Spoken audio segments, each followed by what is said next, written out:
This is Budo Aspect Boss TV. I'm takumi.yamanaka. Today's theme is what coaches miss, the Budo aspect behind movement. This channel is not about MMA, karate, or any single sport. I'm interested in what stays the same across different disciplines. I'm speaking from the perspective of a coach, someone who has to observe, decide, and intervene in real time. Every sport has certain aspects that must be observed, regardless of style or rule. I call these the Budo aspect. In sports like boxing, track and field, football, or MMA, techniques, body usage, and physical demands are all different. Strength requirements are different. Skills are different. Training methods are different. But the mechanism of the human body is the same. How do we generate power?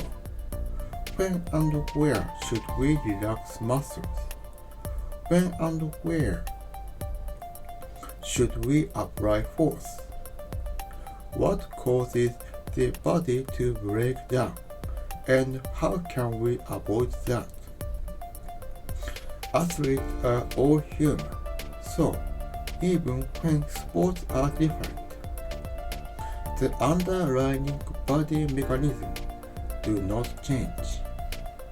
On this channel, I explore those shared mechanisms using examples from different sports and athletes. I often use martial arts as examples because they are simple and honest. They use only 2 arms and 2 legs, without equipment or machines. That makes the essential aspect of movement easier to see. The core of the Budo aspect can be broken down in 4 components. The first is the center of gravity. This is the most important element because it determines what I look at first when I assess posture and movement. For example, sumo is essentially a battle of center of gravity. And even in MMA, each era has its own trend in how fighters manage their center of gravity. The second component is the spine and pelvis. Sometimes I refer to this as the core. This is where I look when power appears or disappears in an athlete. For example, in MMA striking, power is often produced from the spine and pelvis, rather than directly from ground reaction force.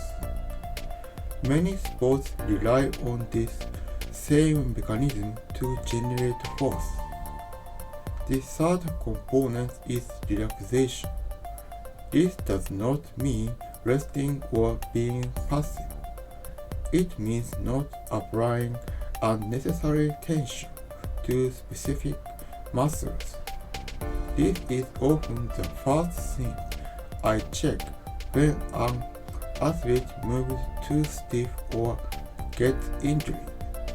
For example, a basketball player who relaxes the knee can create a much more explosive first step. A sumo wrestler, by maintaining relaxation, can reduce the risk of injury. The fourth component is body coordination.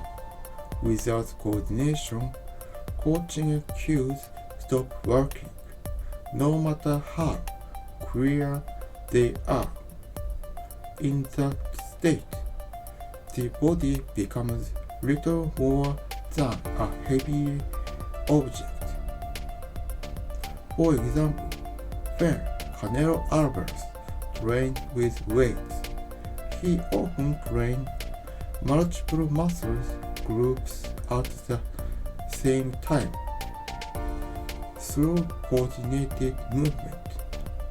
As a result, even as his body becomes bigger and stronger, he maintained smoothness and control. These aspects help me decide what to correct, what to ignore, and when to step in as a coach. This is Budo Aspects Boss TV. Thank you for watching.